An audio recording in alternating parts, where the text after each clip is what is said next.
সব্যসাচীর কাছ থেকে। ওলট পালট চলছে বসিরহাটে তৃণমূল কংগ্রেস সমস্ত হিসেব নিকেশ সন্দেশখালী ইস্যু ওলট পালট করে দিয়েছেন হাজী নুরুল ইসলাম। এখনো পর্যন্ত জয়ের মার্জিন বাড়িয়ে চলেছেন, এখনো পর্যন্ত 5,23,420 ভোটে এগিয়ে তৃণমূল কংগ্রেস প্রার্থী। এবং সন্দেশখালী বিধানসভাতেই যে লিড নিয়েছিল তৃণমূল, সেই লিডের অঙ্ক আরও চওড়া হলো।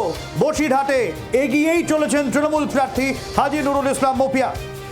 ধন্যবাদ সব্যসাচী। বসিরহাটে 5,23,000-এরও বেশি লিড হাজী নুরুল ইসলাম। হ্যাঁ, তবে এবার বুঝুন কেমন নির্বাচন হয়েছে ওখানে। কিসের জন্য তাহলে তোমার দিলীপ ঘোষ কি বলেছে, সুকান্ত মজুমদার কি বলেছে, শুভেন্দু অধিকারী কি বলেছে? আমি প্রত্যেকে বলেছে ভালো ভোট হয়েছে, প্রত্যেকে বলেছে ভালো ভোট হয়েছে।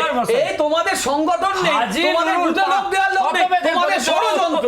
মানুষ আছে, মানুষ দেখেছে যে কিভাবে তোমরা ষড়যন্ত্র করেছো, সেই ষড়যন্ত্রের ফল আজকে তুমি নারীদের নিয়ে, তোমরা নারীদের নিয়ে রাজনীতি করছো। অর্ধাঙ্গিনী যারা যারা সবথেকে বেশি এগিয়ে নিয়ে গেছে, মা দুর্গাদের নিয়ে তোমরা রাজনীতি করো। লজ্জা করে না যে তোমরা মা দুর্গার পরিচয় জানতে চাও? যে মমতা বন্দ্যোপাধ্যায় আজকে পশ্চিমবঙ্গের নারীদের ক্ষমতায়নে সবার আগে নিয়ে গেছে, তাদের নিয়ে তোমরা রাজনীতি করছো। মানুষ জবাব দিয়েছে, বুঝিয়ে দিয়েছে এই পিতৃতান্ত্রিক যে বিজেপি, সেই বিজেপির জায়গা বাংলায় নেই। কি উত্তেজিত হয়ে যাচ্ছে, খুব পরিষ্কার তো। এভাবে ষড়যন্ত্র করে আমাদের বাড়ি বাচ্চা আছে কিনা সেই নিয়ে তোমরা কথা বলেছো, তারপরে তোমরা বলছো কথা মানুষ বিশ্বাস করবে? আমাদের বাড়িতে বউ নেই, আমাদের বাড়িতে মেয়ে নেই, আমাদের বাড়িতে মা নেই, এই কথা বলে তোমরা বারবার আমাদের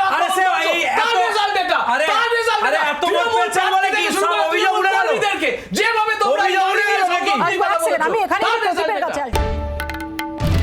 বাংলার আওয়াজ, বাঙালির আবেগ, জি 24 ঘন্টা।